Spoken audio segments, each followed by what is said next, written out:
Hi there, this is Tony from pianotone.ca, and this is my review on the Viscount Legend One stage keyboard, announced in January of 2025 at the NAMM show. The Legend One comes in 61 and 73 key versions. I purchased the 73 key, but this review does also apply to the 61 key version. The only difference between these two models is the keybed and key action, which I will be talking about in this review. So what is the Viscount Legend One? It's a brand new stage keyboard that combines Viscount's top-of-the-line tone wheel engine in their Legend Soul organ with all the other usual stage keyboard needs like acoustic and electric pianos, synths, strings, and other sounds. I think these keyboards will be very worthy competitors for organ-centric stage keyboards like the Nord Electro 6 and the Yamaha YC-61.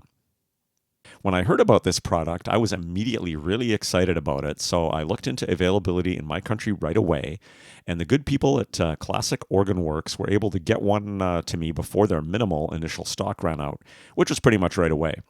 So I just wanted to give them a shout out and say thank you.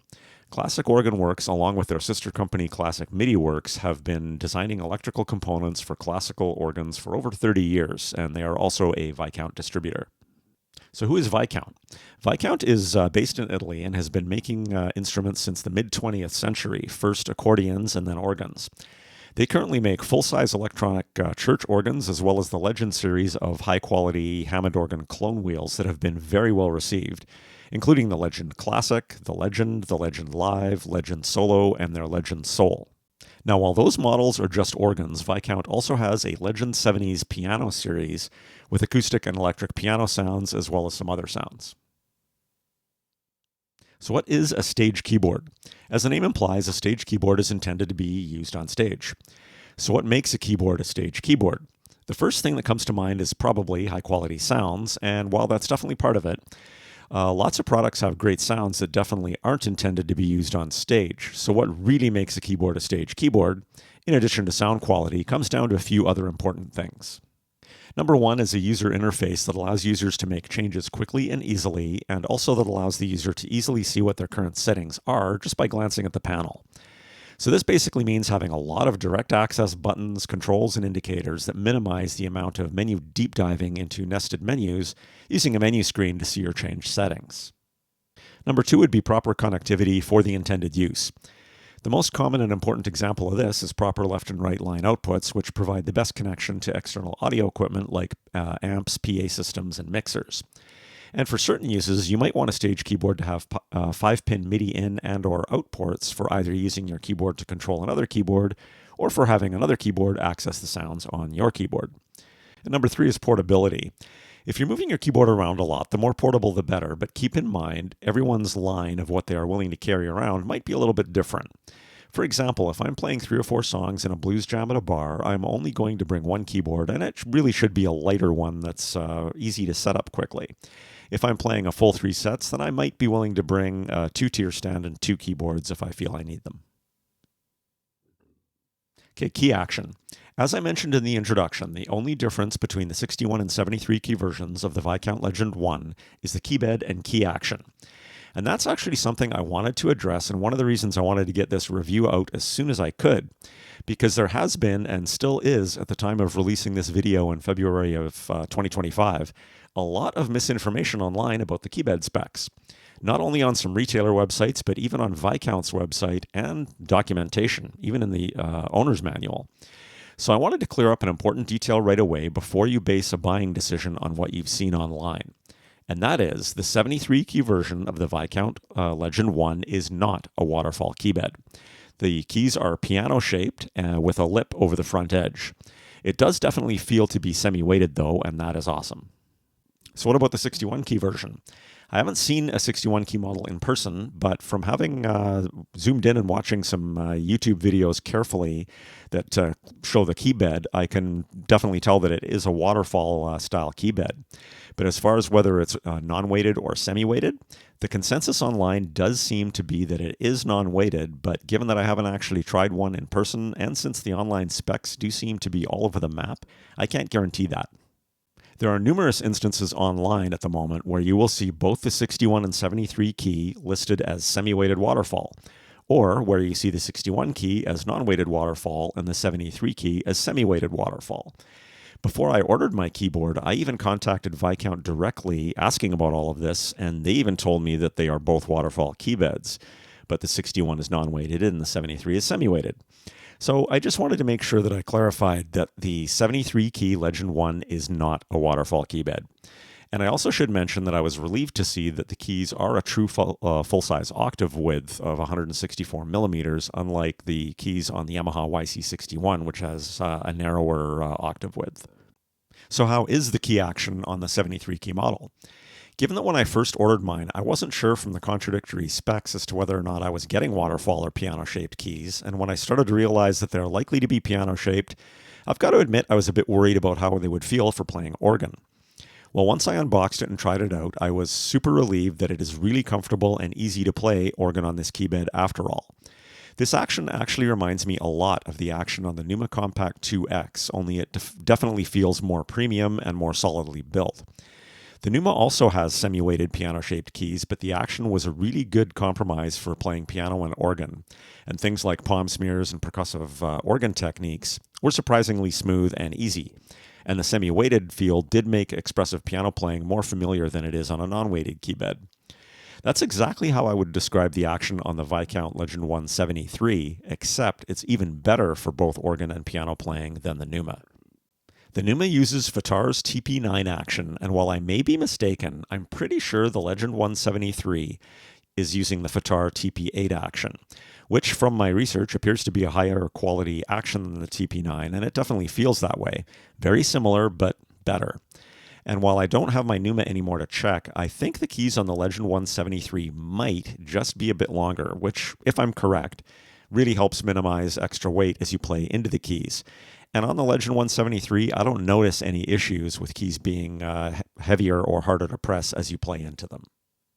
So the verdict on the key action on the Viscount Legend One 73, surprisingly good in my opinion. It's a great compromise for playing both organ comfortably and piano expressively.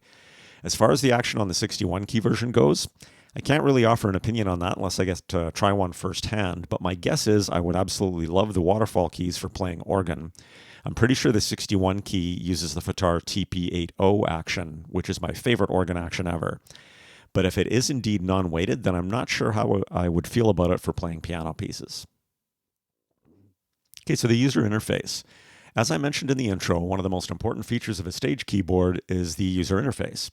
Can you see your current settings just by glancing at the front panel? Can you quickly and easily change important settings without having to deep dive into a menu system, that type of thing? So how is the user interface on the Legend One? Overall, it's really good, and I'm super happy with it. There are a few things that are going to take me a little bit of time to get used to, though, but that's not a bad thing. It probably comes from me just being so used to Yamaha user interfaces that the approach taken by another manufacturer is still just a bit new to me. So before I get started going over the user interface, just a couple of general things to take note of. Any of the knobs that are red on the top allow you to push down, and then that's going to make a list pop up on the screen that you can make a choice from. Any button that has text in a white box below the button is something you can activate by holding down the Shift button on the right-hand side of the keyboard and then pressing the button. Any button that has text in brackets underneath the button is a function that you can access by long pressing that button. And just to the right of the screen on the right-hand side of the keyboard is a silver knob marked Enter that can be pressed down like an Enter key to basically make a selection, or it can be rotated to scroll through whatever options are currently on screen.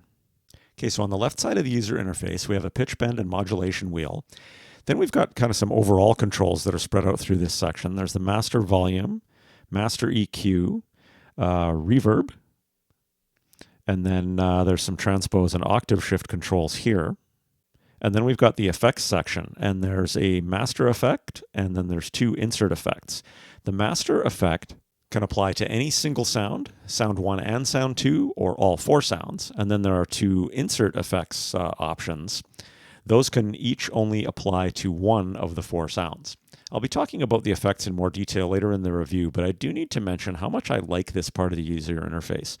So many keyboards nowadays have hundreds of effects, and you've got to deep dive into menus to get at them. I really like how Viscount has made it so you can just use these knobs to choose your effects, and the effect categories are labeled right there.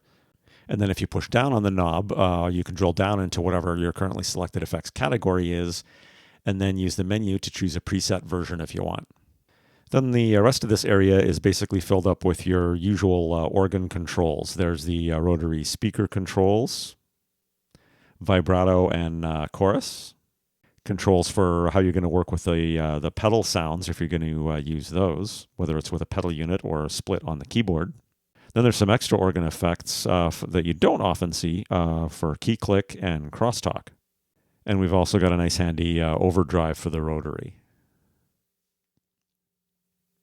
Then in the middle, we've got 3 sets of drawbars. Set A for the whole keyboard or upper manuals, and also Sound 1 or Sound 2. There's a set of pedal drawbars, and then set B for the lower manual and or Sound 1 or 2. Now, there are a couple of cool and kind of unique things I need to mention here.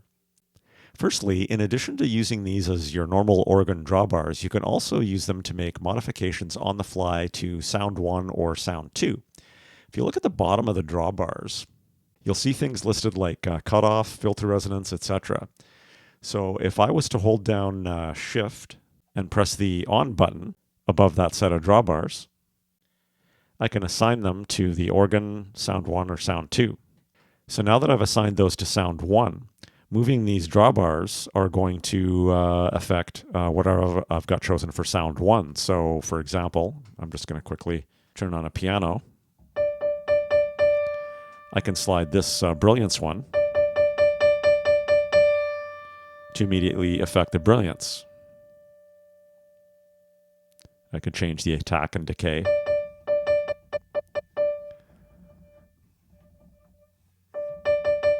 So it's very cool having those available to you for on-the-fly adjustments to your non-organ sounds, as well as using them for just normal organ drawbars.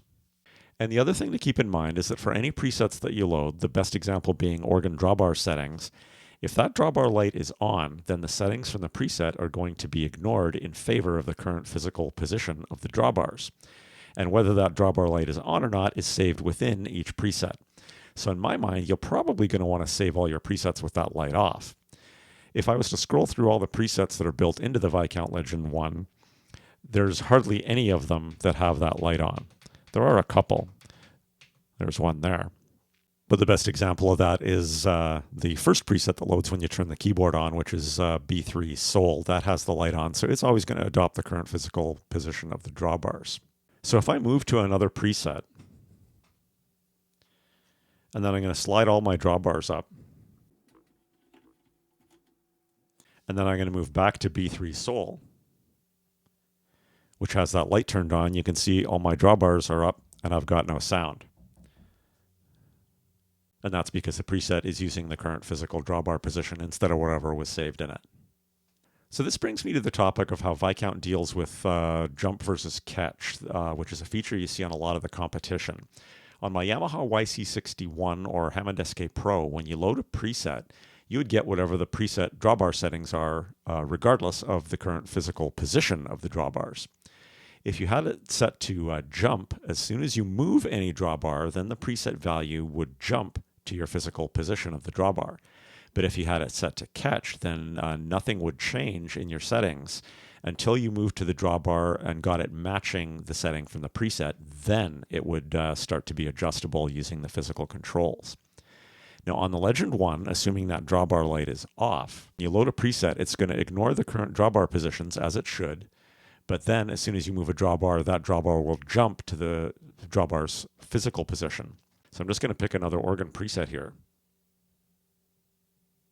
So here's one, and you can see this one has the first 3 drawbars in use and then the last drawbar in use. You can see I have sound there, and that's because it's using the setting from the preset. The first 3 look like they're fully engaged here on the screen. So as soon as I move this, if you watch on the screen, as soon as I touched it, it immediately went back down to 0 again. So I would have to actually move it all the way up to here to get it to what the preset was. I haven't been able to find a catch feature in the Viscount yet. I don't think it has it. If I am correct, and this is not an option on the Legend One, I would really like to see that added in a future update. Okay, now on to the right side of the user interface, which includes the menu screen and deals with your presets, which Viscount calls programs. Also deals with all the individual sound settings and setups, layers, splits, choosing your sounds, adjusting relative volumes between your sounds, as well as your overall keyboard settings. And in keeping with the usual layout on a real Hammond organ, you're going to find your percussion controls over here on the right-hand side. So the program menu and setting up sounds. As far as how to set up sounds, sound settings, splits, and layers, I'm just going to use program 1-1 as a starting point. I will talk about how the programs work a bit later in the review. So when you turn on your Legend One, program 1-1 is the default program that loads, and it will have just the organ enabled as the current sound. Now, if you look at the menu screen, you're also going to see the pedal section is indicated in the menu, and that the pedal section light, which is actually over on the left-hand side of the keyboard, is on. You can't see that at the moment. But that has no effect on anything as you play. So if you look at the pedal channel on the screen, you're going to see that little graphic beside it is supposed to be a little 5-pin MIDI indicator. That's basically telling you that the MIDI channel on this preset is going to be expecting that you have a pedal unit connected to the pedal port on the back of the keyboard, which we don't. So you can leave this on or leave it off. It's not going to affect the keyboard at all the way that it is. If I press that button over on the left-hand side, I can actually just turn pedals off if I want. Now, I could use the pedal channel in a split and play the pedal channel using the keyboard itself if I chose to set it up that way instead. Now, also just take note that you do see the organ drawbar settings when there's only the organ selected without any of the other two sounds, which is super helpful. So for setting up other sounds, splits, and actually octave shifting as well. If I press on in the sound 1 section, you can see right now the organ is on. If I turn that off, it's going to disappear. But now I'm going to turn the organ back on. Then I'm going to press sound 1 on as well. So now you're going to see another channel shows up in the screen, S1 for sound 1, and it's got a piano in there. You'll notice here that the display of the drawbars disappeared, which I'm not a huge fan of that because I haven't found a way when you have more than one sound selected with the organ to be able to see what the drawbar settings are, other than turning the other sound off. So maybe I haven't found it yet. Maybe there is a way to do that. But if there isn't, I'm hoping that can get addressed in a future update.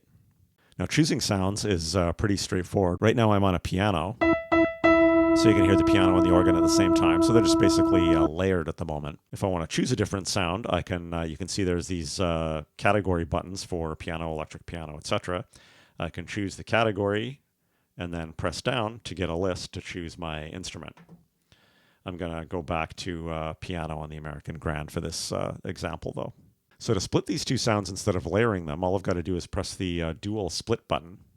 Then you're going to see upper and lower lights appear in beside the active sounds. So the organ is active right now in both upper and lower, and the piano is just active in the upper section. So if I play up in the upper section, you're going to hear both of them. If I play down in the lower selection, you're only hearing the organ. Now you can set that up however you like by holding down the shift button and then pressing the on button for each of these channels to choose where you want them to be. So I'm going to hold down shift and I'm going to move the organ to the lower and I'll just leave the piano in the upper. I could put them in both upper or lower if I wanted, but I'm going to leave the piano in the upper section. So now I've got piano up here and organ down here. And you can set the split point by holding down the split button and then just pressing the key of wherever you want the split point to be. So I'll press C3 right in the middle here. And that displays it on the screen that was the split point. So now if I play C, I'm getting the organ. And C sharp, I'm going to get the piano. So that was easy enough, but you're probably going to want to do some octave shifting here when you do splits like this. The piano range is fine where it is. But I'd like to bump up the organ's range a bit because it's pretty low where it is. Now this is easy to do, but it is a little bit odd compared to some of the other keyboards I'm used to. If you want to octave shift the organ section, you actually have to use the panel buttons for octave shifting. I'm just going to move the camera over to that section so you can see it. So this is the section here that I'm talking about. So if I want to change the octave of the organ, I can choose octave up. There's one, maybe go one more. So if that's the octave that I want the organ at, that's fine. Only problem is using the panel buttons has also shifted the octave of the piano. So that's crazy high. So what I need to do is compensate for that by adjusting the octave of just the piano back down again. And I can do that because the way that you shift octaves of your sound 1 and sound 2 is actually within the sound menu. So I'm just going to go into press menu. And I go to sounds, press down on the knob because that functions like an enter. And then I go to sound 1. And then I can scroll through the different things that I can set here. And you can see I can octave shift this. So I'm going to go back down to on the piano. And that brings that back down to where I wanted it. But I've still got the organ where I wanted it. So basically, for octave shifting the organ, you need to use the panel buttons. For octave shifting sound 1 or sound 2, you could do it with just the panel buttons if you wanted, or you could go into the menu and specify sound 1 or sound 2 to be wherever you want. And if you have a split like I have set up and you need to octave shift an organ and something else, then you're probably going to want to go into the menu for the something else and compensate for whatever the changes that you made to the octave setting with the panel buttons. Okay, so the menu system and sound-specific settings. You should take a bit of time to familiarize yourself with the menu system on the Legend One. A lot of keyboards have separate menus for dealing with your sound settings or your current preset or program, as opposed to overall settings and utilities. On the Viscount Legend One, there is just one menu. So if I press menu, the first few settings are going to be specific to your current program and sounds. You can drill down into the organ, and then you can edit things like the tone engine, percussion, vibrato, chorus, rotary, etc. Or I could go back where I was a minute ago, go into the sounds, and choose sound 1 or sound 2, and then edit things like velocity sensitivity, the octave shift, how much reverb I want to send relative to everything else, all sorts of stuff. And you can also, in the sound 1 and sound 2, edit things like filter cutoff, filter resonance, attack and delay and release, etc. Remember, those were things that you can also edit on the fly using the drawbars if the drawbars are turned on for sound 1.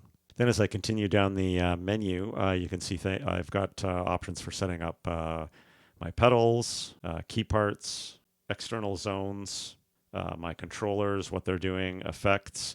If I go into effects, you're actually going to, this is basically an alternative to using the knobs that were over on the left-hand side. So I can do everything that I'm doing in here with those knobs, or I could come into the menu and do it. Same thing with the reverb. If I go into reverb here, I could use the menu to adjust the reverb, the dry and wet setting, all of that kind of stuff. Or I could do that with the physical knobs over on the left-hand side of the keyboard. Then we've got general settings and utility. Those are going to be the things that on most keyboards you'll typically find in a separate menu, but they're just at the bottom of this one. So the verdict on the Viscount Legend One user interface. It's not the best I've seen, but it is still a pretty good user interface. You can see almost all your settings at a glance, and it's super quick and easy to adjust settings on the fly. A couple of super helpful improvements I would suggest would be a slightly bigger screen, in particular so you can see a program's organ drawbar settings all the time, including when there is more than one sound active, and to implement a catch feature for when you adjust your drawbars with a preset program. Okay, on to the sounds. How are the sounds on the Viscount Legend One? To sum it up, in my novice opinion, the organ engine is off the charts amazing, and the piano, electric piano, and other sounds are all really good, but the organ engine is without a doubt, as you would expect from Viscount, the highlight. Okay, the organ engine. Viscount's tone wheel modeling technology organ engines have always been considered some of the best clone wheel sounds out there. But the modeling engine used in their Legend Soul line with 91 notes of polyphony just for the tone wheels is considered to be their top of the line, and that's the engine being used in the Legend One. It not only has the usual organ features like rotary speaker emulation, chorus, vibrato, and percussion, but this engine also offers extras that I'm not even really qualified to talk much about, such as key click, crosstalk, hum level, preamp, key compression, swell mode, and for the rotary speaker, User selection of model, mic setup, Memphis style, stop position for the rotary, drum and horn balance, rotor speeds, rise and fall time, direct level, output level, and EQ. Wow. For Hammond organ models, the Legend One includes a B3 from 1938, a C3 from 1955, a B3 from 1967, a BC from 1936, a B3 from 1956, an A100 from 1961, and for pipe organs, there's a Baroque pipe, Romantic pipe, and Symph pipe. And for the 1960s transistor organ fans, there's a Farfisa and a Vox. And you not only have a separate set of drawbars for a lower manual, but you've also got a set of pedal drawbars. The pedal section includes both tone wheel modeled sounds, like the organ engine does, but it also includes some high-definition sampled sounds. As far as using those, you can include the pedal section or the lower manual section in a keyboard split, or you can connect an actual pedal unit to the Legend One, and you can also use a MIDI keyboard connected to the MIDI in to play the lower manual. And something cool with the pedals is that you can not only choose from some organ pedal types like tone wheel, Baroque, etc., but you can also choose from different types of keyboard bass, including a Rhodes bass as well as bass guitar types. And as far as the rotary speaker is concerned, you can use the internal rotary emulation, which is really good, or you can connect an actual rotary speaker directly to the keyboard. Here's a quick demo of the organ on the Viscount Legend One, including some of the built-in presets.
Okay, so I know I am still a Hammond organ beginner, but I've got to say that organ engine is amazing.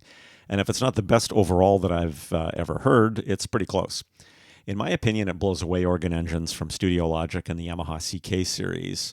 It's definitely better, in my opinion, than the Yamaha YC organ engine, and it's right up there with, if not better than, the Hammond engine in their SK Pro. But just like it is when you're comparing piano sounds between Yamaha and Roland, everybody always has their own personal preference, but I love this organ engine.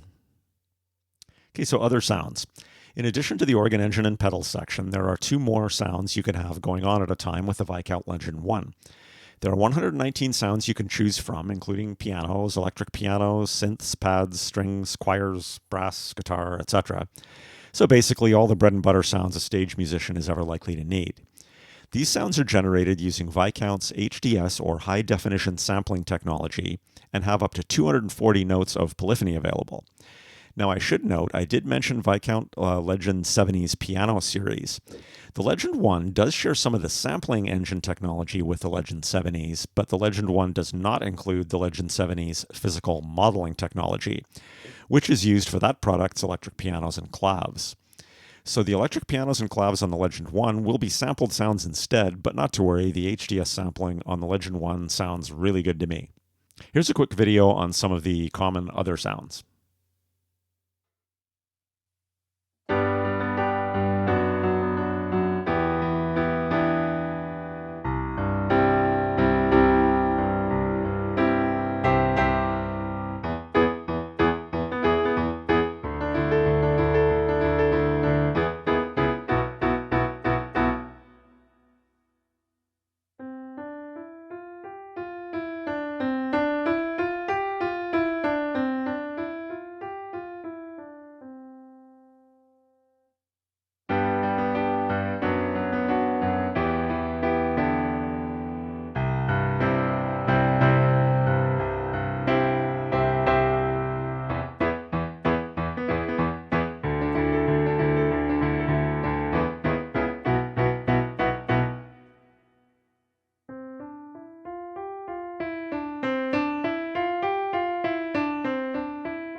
So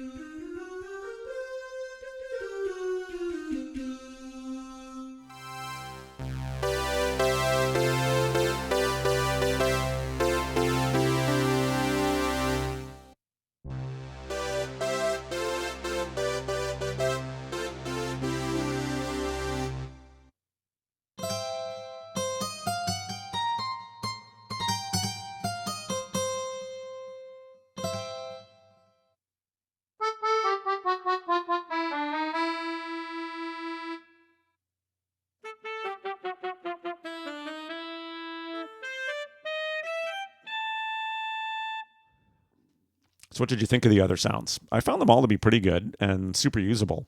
I do really like the pianos, especially the Japanese Grand, Yamaha fan here.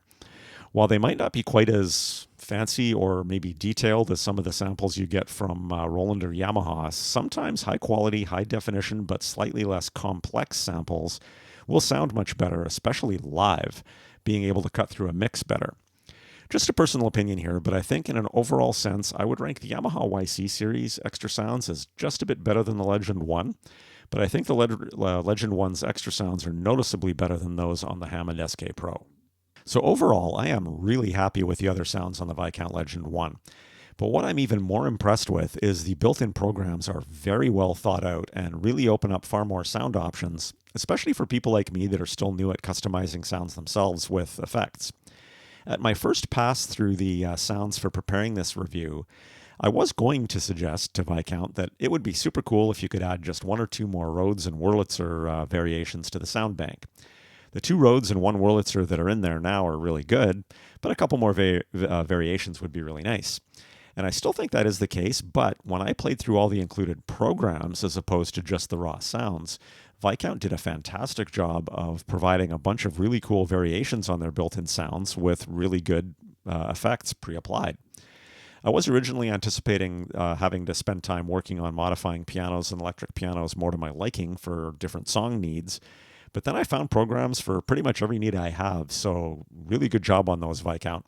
Makes my life easier when I can actually get started trying to play with my band with just existing presets. So overall, I'm really happy with this sound set. There are tons of great piano and electric piano programs ready to go, and for my occasional obscure sound needs with my band, I'm happy to see some usable horns and even a musette. Okay, so effects. The Viscount Legend One comes with 3 effects channels. 2 are insert effects, and then there's a master effect. Insert effects can only be assigned to one of the sounds that you've got active. You can apply both of those insert effects to the same sound if you want to, though. The master effect can be assigned to any single sound, or sounds 1 and 2, or all 4 sounds. There are 14 effects types, and there are 108 effects presets pre-built for you from those effects types, which for effects newbies like myself is really helpful and useful. The effects types include tremolo, vibrato, chorus, flanger, phaser, wah, amp, delay, and then there's a few others. So as I mentioned in the user interface section of this review, I really like how Viscount has clearly labeled the effects types right on the front panel, and there's a knob right here where you can select the categories, and then you press the knob to drill down into presets for that category. So to set up an effect, press one of the effects channels, master or one of the insert effects. I'm just going to press master. Then if you hold down the shift button on the right-hand side and then press the FX on source button, you can cycle through all of the available options on these lights here for which sounds this effect is going to apply to. So because this is a master, I can choose it to be on the organ, sound 1, sound 2, the pedal, or sounds 1 and 2, or everything. I'll just leave it on everything. I've got the only sound I have active right now is sound 1, which is a piano. Then to choose an effect, you can use the knob to choose your category. I'm going to choose phaser. And then when I press down on the knob, I can choose any of the presets from within that category. So now over here, I can choose stage phaser or any of these other options. So I'll choose that one.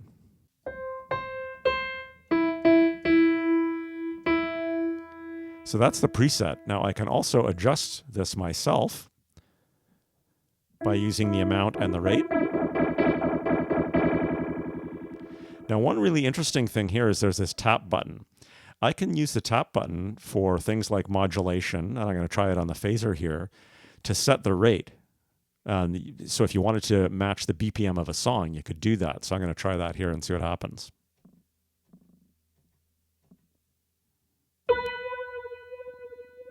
So that's going at the rate that I tapped, as opposed to the rate that's on the dial. So that's just a kind of a cool option for dialing in I guess a bit more of a specific rate. And to enable your effects, I've already done this, but you just press the effects on button. I can turn it off, and that removes all of the effects. Now, in addition to the effects section, there are also 13 types of reverb. You can choose from these by long pressing the reverb on button, and then you'll see the different reverb options displayed, and you can choose which one you want. And then you can adjust the level with the wet and dry knob.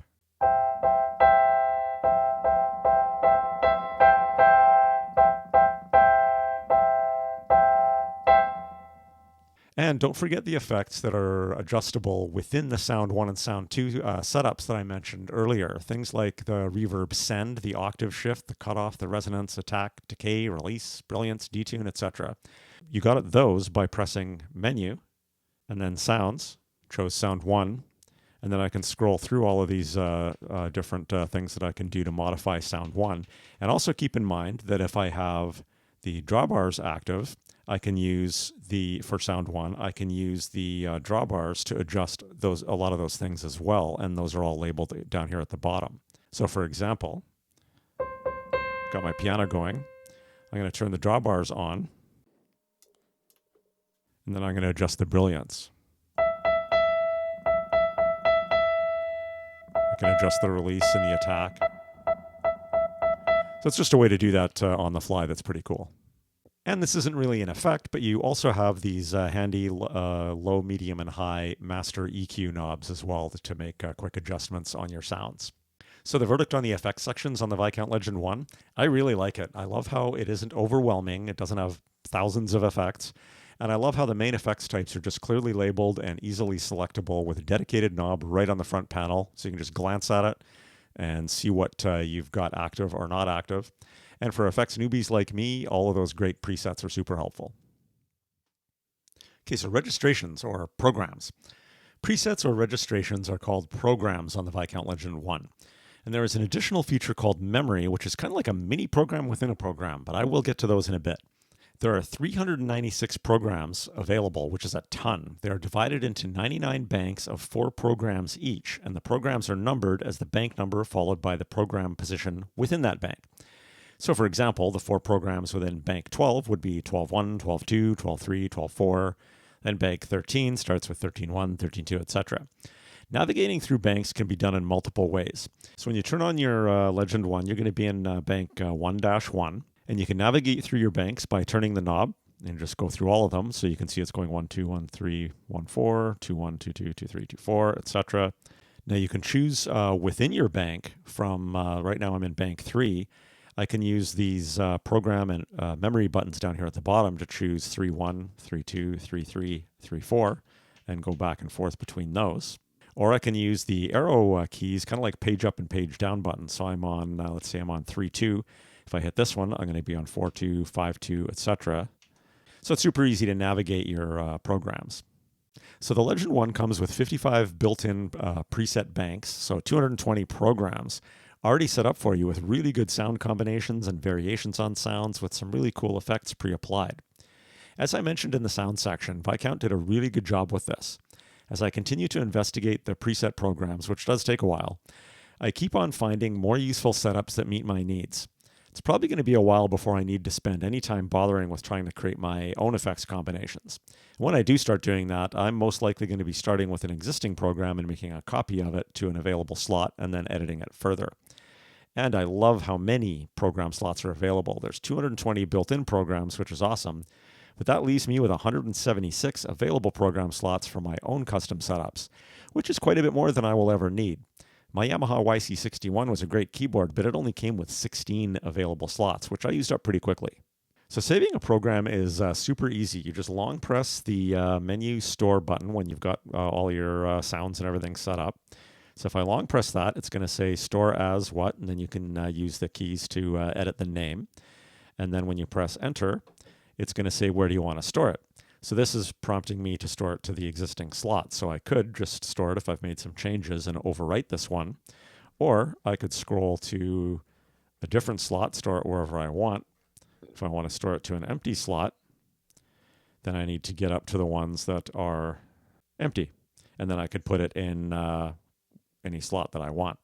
Now, one thing to be conscious of when you save a program is whether the drawbars are turned on or not. Remember that if they are, whenever you select this program, the current physical position of the drawbars is going to be in use. So you probably want to save all your programs with the drawbars turned off so that you can actually save a preset drawbar position in your program. So memory. The Viscount Legend One has a really unique and pretty cool feature built into their program system called memory. For each program, you can assign 4 memories to the A, B, C, and D buttons on the front panel. These are basically variations within your program. This gives you a really quick and easy way to switch some of your settings back and forth, as opposed to saving all of those changes in a whole different program. Now, it's important to note here, you cannot choose different organ models or different sound samples and save those within a memory. You can only save different settings. You can do things like turn the organ sound on or off, or the sound 1 or sound 2 on or off. And you can have different drawbar settings for the existing organ, or you can have different relative volumes between your sounds. I found a use for this right away that I will use a fair bit with my band. I've got a lot of songs where I've got a split setup, so piano or electric piano on one side and then organ on the other. But then for a couple of songs, I need to add an extra voice like a saxophone or something for a short solo and then go back to what I was playing.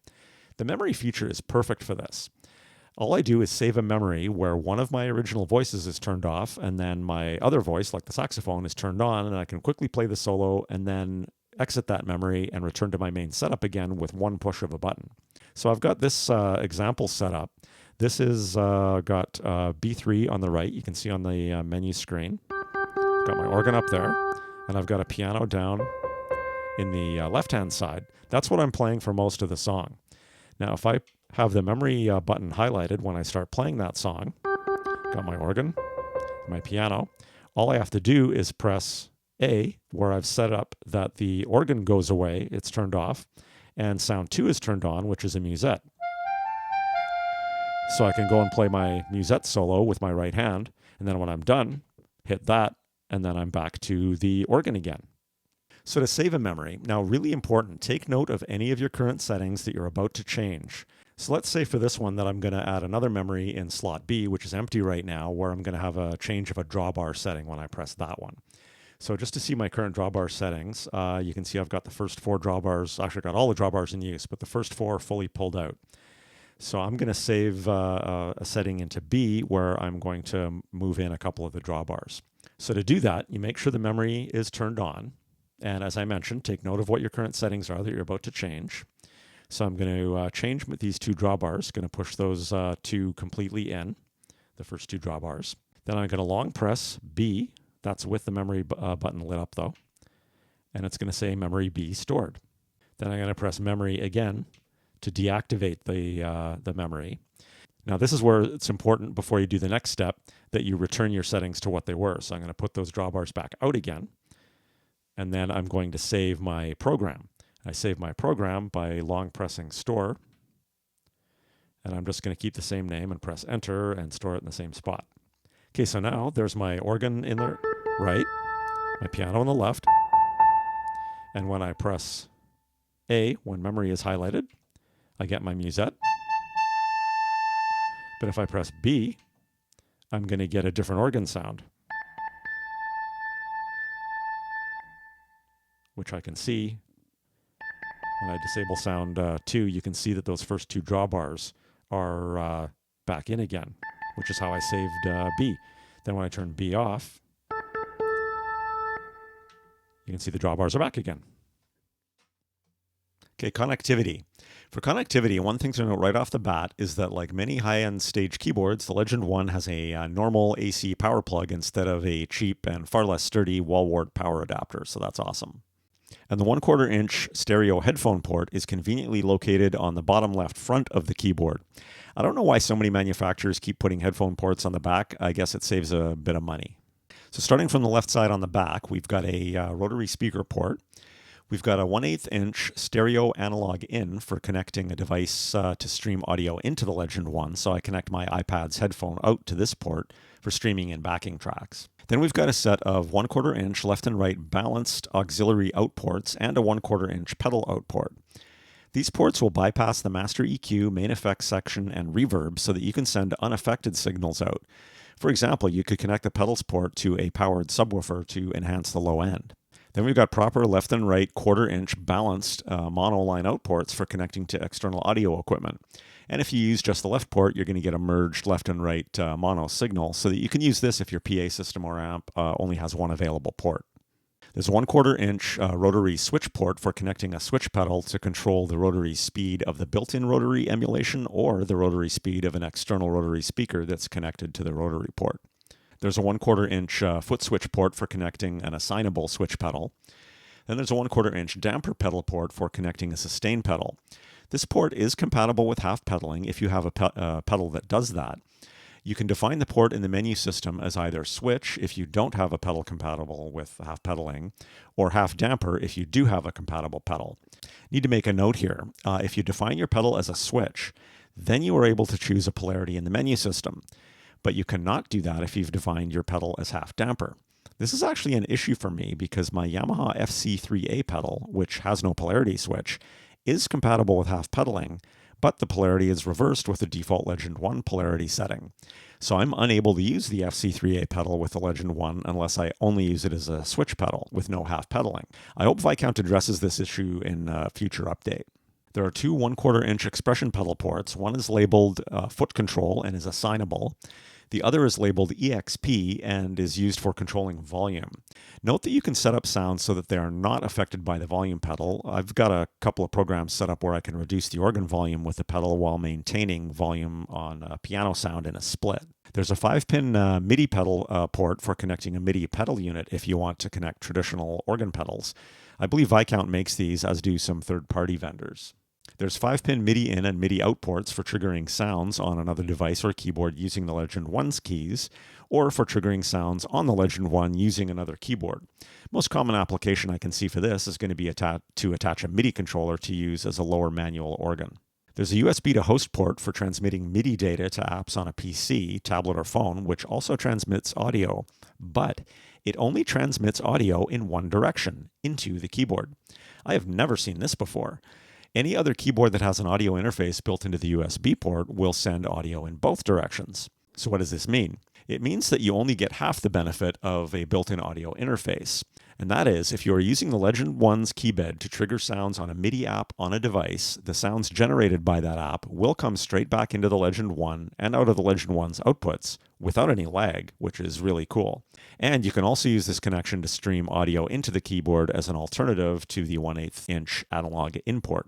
The feature you're missing out on, though, is the ability to send high-quality audio directly from the Legend One to a device to record audio in a DAW app, or for making high-quality piano videos by connecting the keyboard directly to your phone.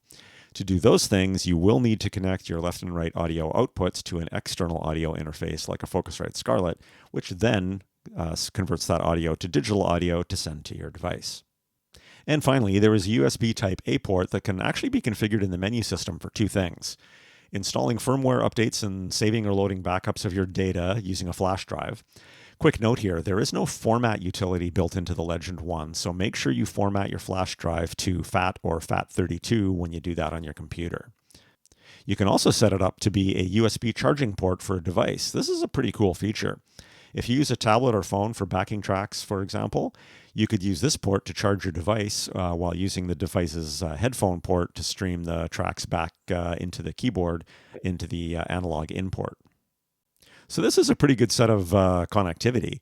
It's nice having distinct pedal ports for sustain, rotary speaker control, and volume, but still having additional assignable switch and pedal ports. And for Hammond organ enthusiasts, rotary speaker and MIDI pedal unit ports are awesome to have, as is the fact that the same rotary switch pedal port will not only control the built-in rotary speed, but also the rotary speed of an actual connected Leslie speaker.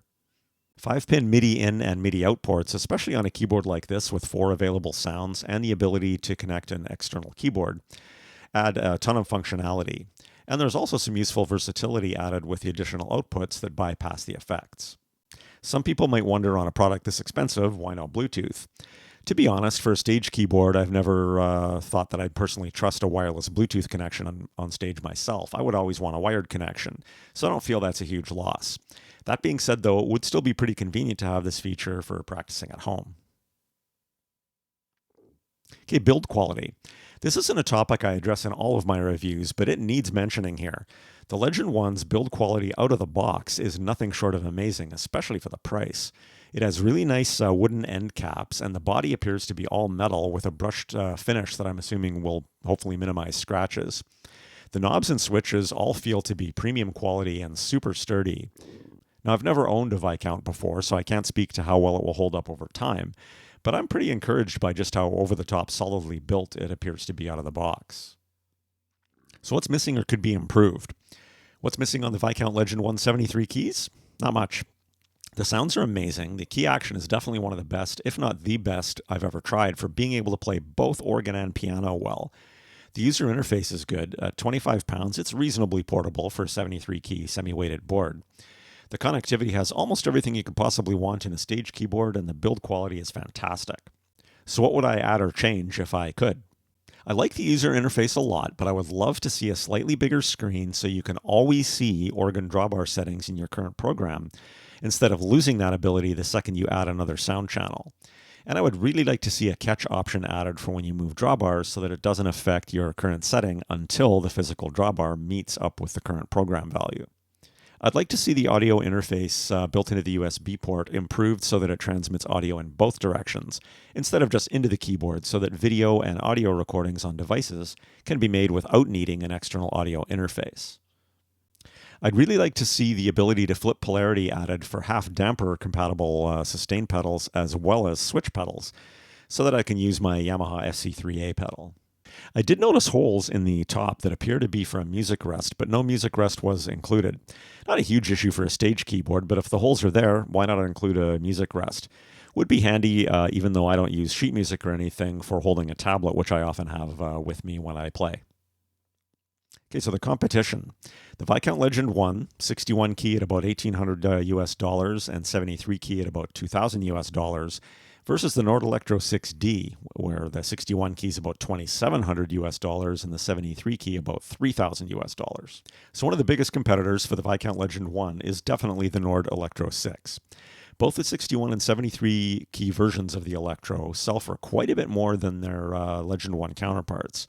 You're probably already familiar with Nord, but just in case you're not, they are one of the most highly regarded manufacturers of stage keyboards out there. They have a great, very sturdy build quality, great quality sounds, and are one of the most commonly seen keyboards on stages, from your local bar right up to big professional touring acts. The Electro 6D is aimed at the exact same customer as the Viscount Legend One, someone looking for a stage keyboard with multiple sounds, but with a heavy focus on Hammond organ sounds. Now, I haven't reviewed a Nord Electro, so I don't know a ton about them other than having tested them many times in music stores. So I can't really offer an in-depth comparison, but I can offer a few observations. Like the Legend One 61 key, the Electro 61 also has a waterfall key action, which I believe is also the Fatar TP80 action, used in many Hammond clone wheel keyboards, and it's one of my favorite actions ever. The waterfall action is also used in the 73 key Electro, and both models are semi-weighted. As I mentioned earlier in the review, the Legend One 73 key is semi-weighted, but it is not waterfall, and the 61 key is waterfall and is supposedly non-weighted. Given all of this, I can't really compare the key actions on all 4 of these unless I have all 4 of them in front of me. That being said, given that I love the TP80 action and I'm super happy with the TP8 piano action on the Legend 173, I'm pretty confident in saying all 4 of these keyboards have really good key actions. As far as the user interface goes, I have mentioned in prior reviews, maybe a little bit unfairly, that the Nord user interface can be confusing and non-intuitive. I often have difficulty using them in stores. But to be fair, it took me a bit of time to get used to the Legend One's interface, so I'm sure I would get used to the Nord's as well. As far as a sound comparison goes, I can't guarantee this since I haven't tested them side by side, but I'm pretty confident that the organ engine on the Viscount is going to be a step up on Nord's. As far as the rest of the sounds, I would really need the opportunity to do a side by side, but suffice it to say, I think the sounds on both of these keyboards are going to be really good. So which would I choose? Well, I did decide to give up my Yamaha YC-61 and buy a Viscount Legend One, mostly because of the narrow keys on the Yamaha, and I was actually planning on looking into a Nord Electro until the Legend One got announced. And given the premier organ engine and significantly lower cost, the choice for me was easy, and so far so good. Okay, the Viscount Legend One 61 key, $1,800 US, 73 key, $2,000 US, versus the Hammond SK Pro 61 key, $2,500 US, 73 key, $3,000 US dollars.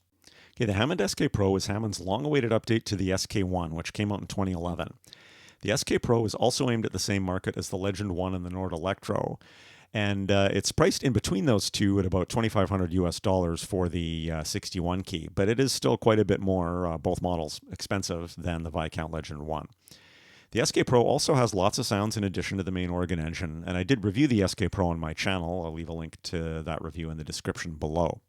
So as far as comparing sounds go, I would have to say the SK Pro and the Legend One are definitely two of the heavyweights as far as Hammond organ clone wheels are concerned. I'm sure there are experts out there that will prefer the Hammond, and I'm sure there are experts out there that will prefer the Viscount. As far as I'm concerned, my novice opinion is that they're both amazing and both a step above the rest of the competition. Personally, I think I prefer the Viscount, especially the rotary simulation, but again, I'm a novice, and this is all personal preference anyways. As far as the other sounds go, overall I definitely give the edge to the Viscount Legend One. There are some good pianos and really good electric pianos on the SK Pro, but it kind of stops there for me. The pianos and electric pianos are in the same league or better on the Legend One, but then the extra sounds, even things like horns, are far better on the Viscount than the Hammond. And Viscount also included, once again, in my opinion, better and more useful preset programs with some really well thought out effects. With regard to the user interface and build quality, I think Viscount wins both of those hands down over the SK Pro. But as far as key action, as with the Nord comparison, I would really need to get all four keyboards in front of me. The SK Pro 61 and 73 also, like the Nord and the Legend One 61, use the FATAR TP80 keybed, which is my favorite ever. But also like the Nord, the SK Pro 61 and 73 are both semi-weighted, and the Legend One 61 is supposedly non-weighted. Once again, I think all of these keyboards are going to have a fantastic key action. So overall, I really need to give the edge to the Viscount Legend One based on an equivalent high-end organ engine, better other sounds, better user interface, better build quality, and a much cheaper price. Yeah, the Viscount Legend One 61 keys at about $1,800 US dollars versus the Yamaha YC-61 key at about $2,000 US dollars. So if you follow my channel, you probably know that I actually bought a Yamaha YC-61 a few months ago, and I do really like that keyboard a lot, as I indicated in my review. But I've also purchased a Viscount Legend One and will be listing my YC-61 for sale, so that should tell you which one I prefer. There are lots of things to compare, but the big reason for my change of heart was the narrow key width on the YC-61.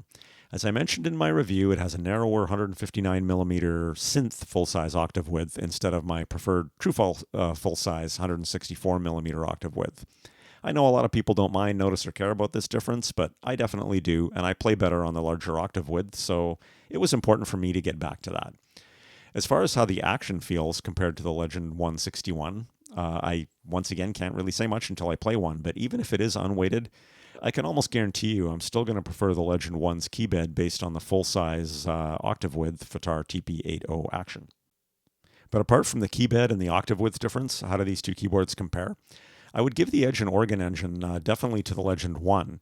The edge in other sounds, especially piano, to the Yamaha. Both user interfaces are great, but Yamaha's is probably the best I've ever seen. The backlit drawbars are a fantastic feature. And the initial build quality, I would say, is a wash. They both feel really solid, lots of metal in the construction.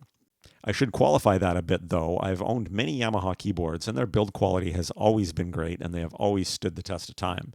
This is my first Viscount keyboard, so time will tell if the initial sturdiness holds up. So with all this in mind, and a price that is less than the YC-61, my actions have already answered that. The keybed and higher-end organ engine made this an easy decision for me. Viscount all the way, and I'm a big Yamaha fan. So the verdict on the Viscount Legend One. In short, I love this keyboard. Highly recommended. I honestly think that I might have finally found my keyboard for use with my band, and I highly doubt that I will ever switch to anything else. I have tried out multiple other stage keyboard options, many of which I did really like, but with each one there was always something that I wished was different. Most recently, my Yamaha YC-61. If that keyboard had true full-size keys, I probably never would have considered replacing it because I did really like everything else about that keyboard. When I ordered my Legend One, I was pretty confident that the organ engine would be amazing, and it is, and that the other sounds would be great, and they are. And even just watching the user interface in YouTube videos made me feel I was going to be pretty happy with that as well, and I am. But the one big worry I had was that key action, and I was super relieved and I'm super happy with it. It's the best action I have ever tried on a keyboard for being able to play organ techniques like smears, but still be able to play piano expressively. Most songs I play don't demand super good piano actions anyways. I'm often just pounding on chords. But there are some practice pieces that I play that immediately tell me how good a non-fully weighted key action is going to be for playing piano. And those pieces are challenging to play through on keybeds like the Yamaha YC-61s or the Yamaha CK-61s, and a bit less challenging on the Hammond SK Pro, Nord Electro, or Numa Compact 2X, but much easier on the Viscount Legend One 73's Fatar TP8 piano action. To be honest, moving back and forth between my fully weighted and graded Yamaha DGX 670 and the Legend One is nowhere near as big of an adjustment as it is on the other keyboards I just mentioned. And for playing organ, while I would still prefer a semi-weighted Fatar TP80 waterfall action, the action on the 73 is close enough for me that it's worth the compromise for better action on the piano pieces. And just to foreshadow a possible future video or maybe even series of videos, I actually have a Fatar TP80 semi-weighted waterfall organ keybed that I'm planning on using in a do-it-yourself MIDI controller project. If that ends up working out, then I'm going to be able to connect it to my Legend 173 and use it for the organ playing. So as far as keybed options, if that works out, I'll have the best of both worlds. Stay tuned to my YouTube channel for more info on that project. So when would I not recommend the Viscount Legend One? If you're looking for a stage keyboard that is much more piano-focused and you're not super concerned about organ functionality, I'd actually recommend looking towards the Yamaha CK88, which is about the same price as the Viscount Legend 173. It has spectacular piano and electric piano sounds. It does have a basic organ engine, but most importantly has a fully weighted and graded GHS hammer action keybed, which is going to be better for piano playing. Or if you're looking for a stage keyboard with the Viscount Legend 1's functionality, but you don't want to spend this much, then I'd highly recommend the Yamaha CK-61, which is the same as the CK-88, except it has 61 key synth action keys that aren't bad for organ and piano playing. So that's pretty much it for this video. As always, I have links in the description below to products I've mentioned here so you can check out current prices in your area, as well as some links to other relevant reviews of mine, and also some links to online piano training that worked really well for me that I highly recommend. So thanks again for stopping by, and happy stage keyboard shopping. Have an awesome day.